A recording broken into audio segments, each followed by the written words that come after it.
did all necessary elements involved with the charges? Were they able to substantiate them? Would they be able to substantiate them in a court proceeding?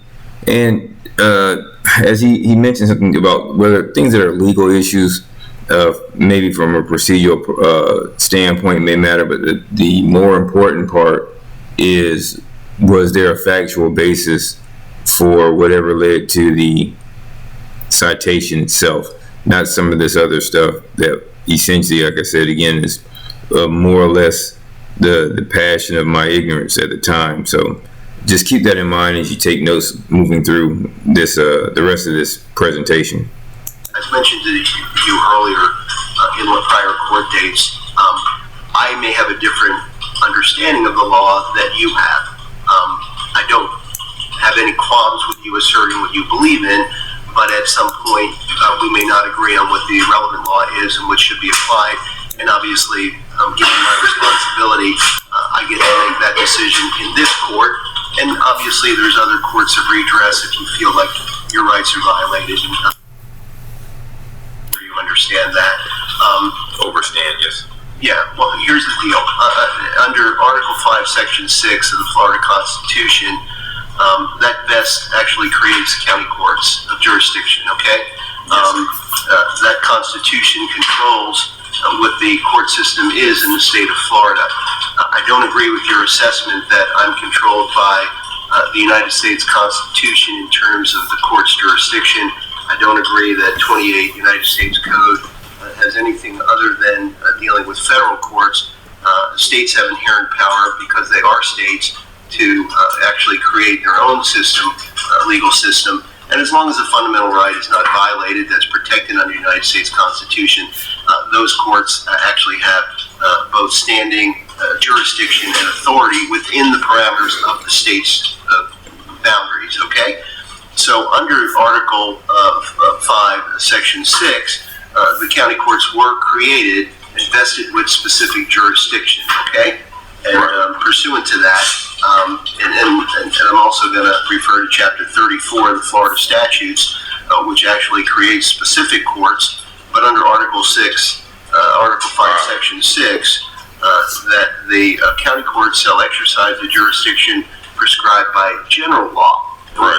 What that refers to is laws that are implemented by the legislature under their authority pursuant to the Constitution. So, for that reason, and again, we have a different assessment on what applies, but what I want to do for you, Mr. Goss, is try to be very specific in my rulings so that if you, at the end of the day, don't agree with those, you have a record that clearly states what my thinking was, and that can also be reviewed if you think it's appropriate. So I'm finding, as far as the requirement of delegation authority by Congress of the United States, I don't need that authority.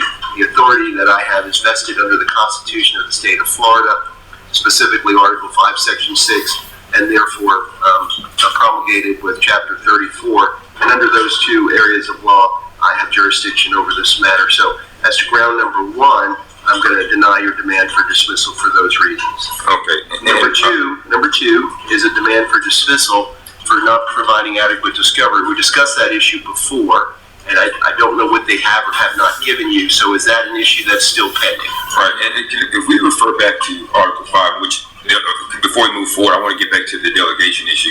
But here's what I'm going to do. I'm going to make my ruling. I'll give you that. I'll give you one more opportunity. But your record's clear, and I'm making my ruling very specifically. And I'm not going to argue with you whether you're right or wrong. I don't agree with you legally, and so we can respectfully disagree. Okay. Then but go ahead. If you want to address another issue as to that, you can put it on the record, and then we'll move on. Well, I'll just object on the record, because there's also within Article 5, which makes this function also an administrative function, but I just want to put that on the record as an objection, and I'll expand that with the 5-4, but okay, we can go on to the second one. Okay. Did the state provide you with information they believe they're required to do under the laws of the state of Florida and the rules of criminal procedure? Now, I can't speak for what they might have thought they were giving me, but rather... What don't you have that you think you're entitled to? Okay, that's a little different. Okay, their discovery is insufficient in as much as all I'm gathering from the discovery as I've read it, and I actually had a copy of the the police, the citation report of the so-called arrest incident prior to my time coming in. I'd already went and got one myself. The state provided essentially actually exactly the same thing with the, I guess, a couple of additions. This discovery is not sufficient in as much as it doesn't even answer the demands of the writ of discovery. It seems to be just like a templated document, which is fine. And I don't want to say this or allude that I think that the state is intentionally withholding information, but I do have case law that would show or support that if I ask for something specifically, those things specifically must be granted. Let me ask you this, and you're speaking in general terms, I'm just trying to get to specifics. What do you think that you're entitled to that they have not given you? Well, I asked for video because I believe that by SOP, all of the police cars are equipped with cameras.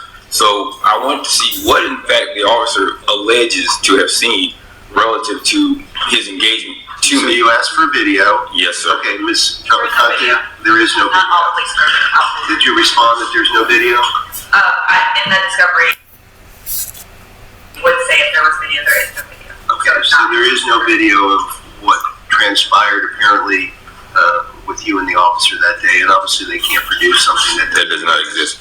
So, and there's no affidavit, unless there's no sworn affidavit by anyone stating in fact that I committed any crime.